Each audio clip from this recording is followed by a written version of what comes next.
तो स्वागत है दोस्तों आप सब किसी को चारापोना की और एक नए वीडियो पर। दोस्तों आज की जो वीडियो है ये वीडियो देखने के बाद आप सोचने पे मजबूर हो जाएंगे, क्योंकि कुछ ऐसा ही पॉइंट दोस्तों मैं आपके सामने रखूंगा।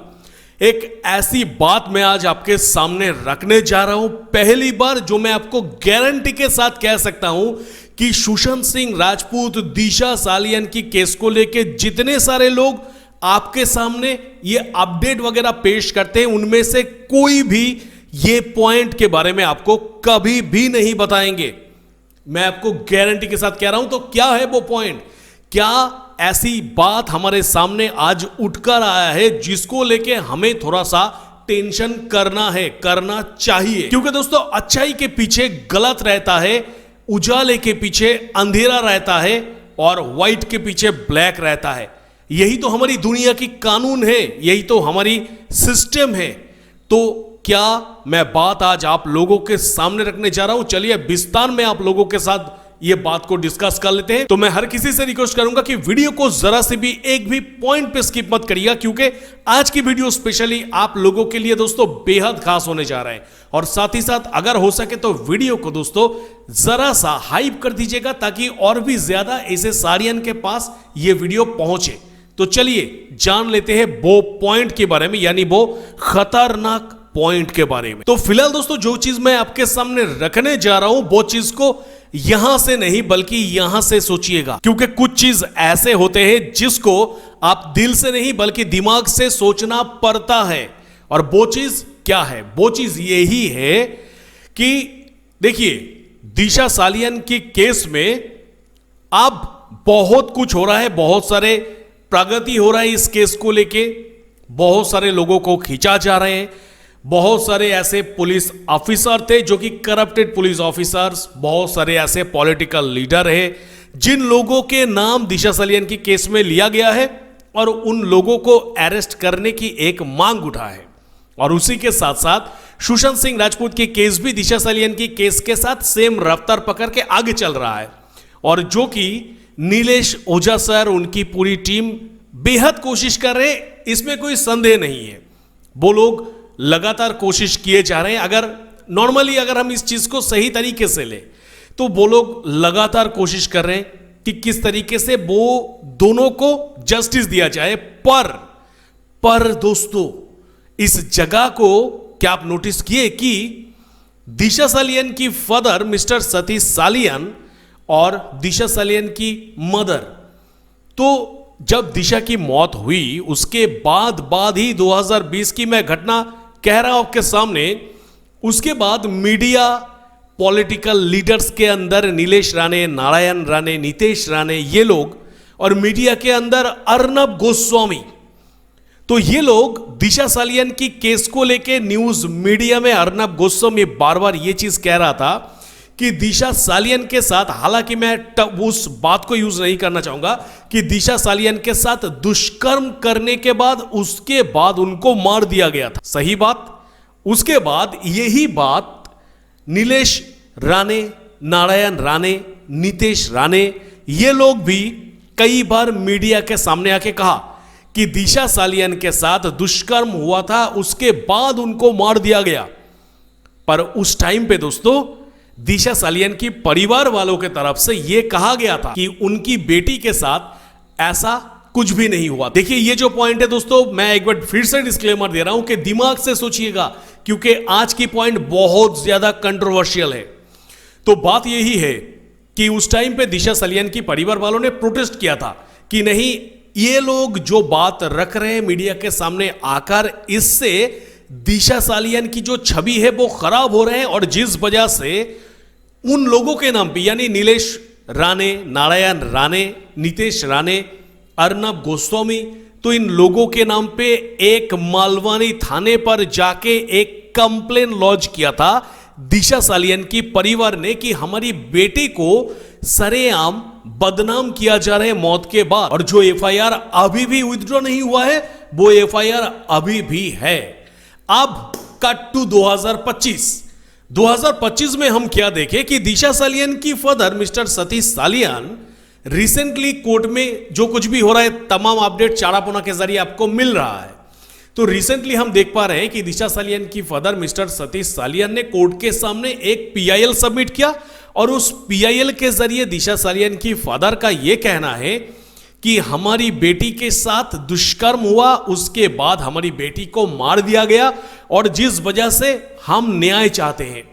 और हमें शक है कि आदित्य ठाकरे के साथ साथ उनकी जो पूरी टीम था उसी के साथ साथ बाकी बहुत सारे ऐसे करप्टेड लीडर से करप्टेड पुलिस वाले हैं जिन लोगों के नाम भी लिया गया है। अब इस जगह पे 2020 और 2025 दो जगह पे दोनों स्टेटमेंट नहीं हो गया। देखिए दिशा सालियान की फादर की जो केस है वो केस लड़ रहे, वो केस बनाया, यानी वो पीआईएल बनाया, वो पीआईएल को सपोर्ट किया, दिशा सालियान की केस को लेके आगे बढ़ रहे नीलेश ओझा सर और उनकी टीम।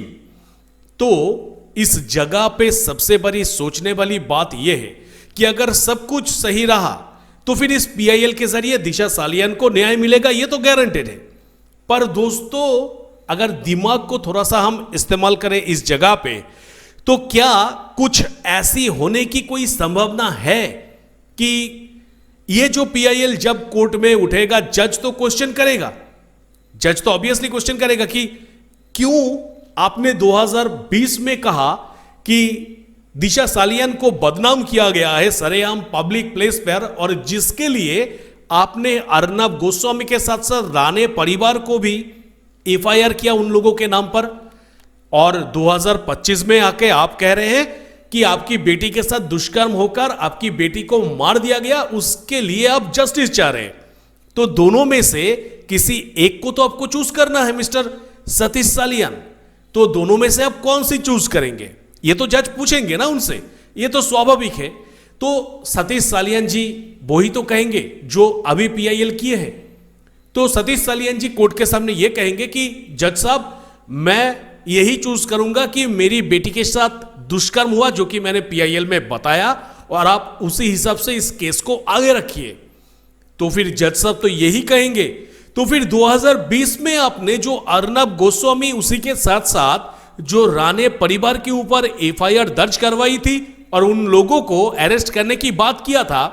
उसको लेके आप क्या कहेंगे? तो इस जगह पे दोस्तों दिशा सालियान की फादर को तो यही कहना पड़ेगा, क्योंकि जैसे कि उन्होंने ये दुष्कर्म करके बेटी की हत्या हुआ है ये वाला थ्योरी अपना के चलना चाह रहे हैं, तो फिर उन्होंने तो कोर्ट के सामने यही कहेंगे कि वो जो चीज है उस चीज को आप खारिज कर दीजिए, वो जो एफआईआर है, वो जो इन्वेस्टिगेशन है वो हम नहीं करना चाहते हैं। मतलब आप दोस्तों समझिए बात को, मतलब अर्नब गोस्वामी, ये नारायण राणे, नीतेश राणे और नीलेश राणे, तो ये लोग आजाद हो गए, क्योंकि दिशा सालियान की फादर ने खुद कोर्ट में यही कहेंगे, क्योंकि दोनों के अंदर अगर एक चूज करेंगे तो एक तो आजाद होना है, तो ये लोग आजाद हो जाएंगे। अब मेरा कहना दोस्तों इसी जगह पर है कि जब दिशा सालियान की फादर उन लोगों के ऊपर से ये एफआईआर, ये कंप्लेन उठा लेगा, उसके बाद क्या कहीं पे नीलेश ओझा सर पीछे तो नहीं हट जाएंगे कि अभी सतीश जी आप आपका केस आप खुद देख लीजिए? अगर ये हो गया, मैं भगवान से प्रार्थना करूंगा कि ऐसा ना हो, पर जैसे कि मैंने आपको कहा कि उजाला के पीछे अंधेरा भी रहता है, तो उसको भी आप इग्नोर नहीं कर सकते। तो फिर एक पॉसिबिलिटीज 1%, मैं छोड़ दीजिए 1% नहीं, 0.5% की अगर एक पॉसिबिलिटीज पकड़ू, अगर नीलेश ओझा सर अगर खुद को बैक कर लेते हैं कि नहीं सतीश जी आप आपकी मैटर आप देख लीजिए भाई, मेरा इस मैटर से आपको कोई लेना देना नहीं है, अगर ऐसा कह देते तो फिर अर्नब गोस्वामी और इधर राणे फैमिली जो है जिनके ऊपर कंप्लेन था, वो कंप्लेन से वो लोग आजाद हो गया, यानी नीलेश ओझा सर की एक छोटी सी ट्रिक से वो लोग आजाद हो सकते हैं। मैं नहीं कह रहा हूं कि होगा, मतलब हो सकते हैं। तो कहीं ऐसा कोई 0.5% का कोई चांस तो नहीं है, क्योंकि 2020 में दिशा सालियान की फादर ने एक स्टेटमेंट रखा था। हां, मैं मान रहा हूं कि वो डर के मारे रखा था, वो डर के मारे ये कह रहा था उस टाइम पे कि मेरी बेटी के साथ ये सब कुछ जो कुछ भी हुआ ये सब नहीं हुआ, मेरी बेटी का जो डेथ है वो नॉर्मल डेथ है। पर एक्चुअली उनकी दिल में तो ये था कि नहीं मेरी बेटी के साथ दुष्कर्म हुआ, मतलब राणे फैमिली, अर्नब गोस्वामी के ऊपर ये एफआईआर, ये कंप्लेन करना सही नहीं था? मतलब जब आपको पता है कि मेरी संतान के साथ ये घटना हुआ है, पर कुछ लोगों की प्रेशर की वजह से, हालांकि मैं नहीं कह पा रहा हूं, पर जो लोग कह रहा है उन लोगों की मुंह तो मैं बंद नहीं कर पाऊंगा। उन लोगों को कहने दूं ताकि सच बाहर है उन लोगों से, मैं चुप रहूं क्योंकि मेरे ऊपर प्रेशर है। तो जिस वजह से यही तो बात बन रहा है कि अगर ये पूरी जो ब्रिज कनेक्शन है वो नीलेश ओझा सर के ऊपर टिका हुआ है, और एक बार अगर नीलेश ओझा सर इस केस से हट जाएंगे तो फिर इधर उन लोगों को आजादी मिल जाएगा, यानी कंप्लेन हट जाएगा, और इधर दिशा सालियान के पिता अकेले हो जाएंगे पूरी युद्ध के मैदान पर। तो ये एक महाघोर संकट है दोस्तों। और ये जो पार्ट है, मुझे नहीं लगता कि इस पार्ट को लेके कोई डीपली सोच रहा है। देखिए, अच्छा जो चीज है वो हमें सोचने पे भी अच्छा लगता है, अच्छा चीज खाने में भी अच्छा लगता है, पर करेला जो है वो हमें पता है कि उसकी टेस्ट कैसा है और हम खाना नहीं चाहते, क्योंकि बुरी चीज हम अपनी जिंदगी में लाना नहीं चाहते। तो ये जो मैंने इस वीडियो के दौरान बातें किया, ये बुरी बातें हैं, और जिस वजह से ये कान में आपको सुकून नहीं देगा। क्योंकि अगर मैं कहता कि दिशा सालियान की केस में ये इंप्रूवमेंट हो रहा है, सुशांत की केस में ये इंप्रूवमेंट हो रहा है, तो वो कान में सुकून देने वाली बात है। पर ये जो बात है ये लॉजिकली बात है, और जिस वजह से इसको लेकर थोड़ा सा प्रॉब्लम रह सकता है, पर इस पॉइंट को आप इग्नोर भी नहीं कर सकते कि हाँ चारापुना, ये तो सही बात कि अगर नीलेश ओझा सर अगर इन केस अगर पीछे हट जाते हैं तो फिर अर्नब गोस्वामी और नारायण राणे के ऊपर से जो कंप्लेन है वो तो खारिज हो जाएगा, और इधर दिशा सालियान की बाप जो है वो अकेला पड़ जाएगा पूरा, यानी ना घाट की रहा ना घर की रहा। मतलब दिशा सालियान की जो केस है वो पूरा डिसमिस हो जाएगा, एक ही व्यक्ति के ऊपर सब कुछ टिका हुआ है। तो ये जो पॉइंट है ये सोचने वाली पॉइंट है। तो जिस वजह से देखिए, इसमें कुछ प्रूव करने वाली बात है नहीं, बस एक मेजर पॉइंट था कि वो जो पिता ये 5 साल से अपनी बेटी को जस्टिस देने के लिए लड़ रहे हैं, ऐसा कभी ना हो कि वो अकेला महसूस करे, वो असहाय महसूस करे। तो जिस वजह से ये जो पॉइंट है इसको भी आपको दिमाग में रख के ही चलना होगा, क्योंकि जिस तरीके से आप सुशांत सिंह राजपूत के केस को सपोर्ट कर रहे हैं, उनकी न्याय मांग रहे हैं, उनको न्याय मिलना चाहिए ये कह के जब आप चिल्ला रहे हैं,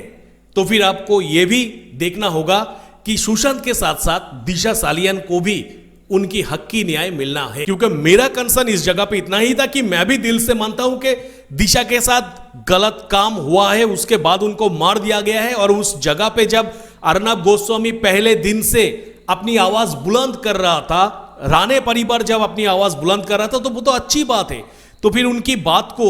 दबाने के लिए कंप्लेन क्यों? और आज अगर इस पॉइंट को आप एक्सेप्ट करते हैं तो फिर उन लोगों के ऊपर जो कंप्लेन है वो हटाना चाहिए, और वो कंप्लेन अगर हट जाएगा तो आपके पीछे जो व्यक्ति बैकअप दे रहे हैं मिस्टर सतीश सालियन जी, कहीं वो नहीं हट जाए, इसके ऊपर आप प्लीज ध्यान रखिए। और मेन जो बात है, अगर नीलेश ओझा सर के पास पहुंचते ये वीडियो, तो नीलेश ओझा सर, मैं आपके ऊपर कोई शक नहीं कर रहा हूं, बस जैसे कि मैंने वीडियो की मिडल में भी कहा कि एक 0.5% की एक पॉसिबिलिटीज पकड़ रहा हूं, क्योंकि इंसान है हम, इंसान की दिमाग कभी भी कुछ भी डिसीजन ले सकते हैं। तो इसको लेके गुस्सा मत होइएगा अगर आप भी वीडियो देख रहे हैं, तो बस ये एक थियोरी है, और आप तो वकील है, आपको भी पता है कि दोनों तरफ की थियोरी को मान्यता देना चाहिए। तो बस दोस्तों, इस विषय में आपका जो भी ओपिनियन बन रहा है, आप मुझे कमेंट सेक्शन पे एक कमेंट जरूर करिएगा आज की इस वीडियो पे। साथ ही साथ दोस्तों, इस वीडियो को हाइप कर दीजिएगा प्लीज, मैं रिक्वेस्ट कर रहा हूं, ताकि और भी लोगों के पास पहुंचे, और खास करके नीलेश ओझा सर के पास पहुंचे और दिशा सालियान की पिता के पास पहुंचे। तो बस दोस्तों, इस वीडियो में इतना ही, मिलेंगे मेरा नेक्स्ट किसी वीडियो पे। टिल देन सब कोई खुश रहिएगा, बढ़िया रहिएगा।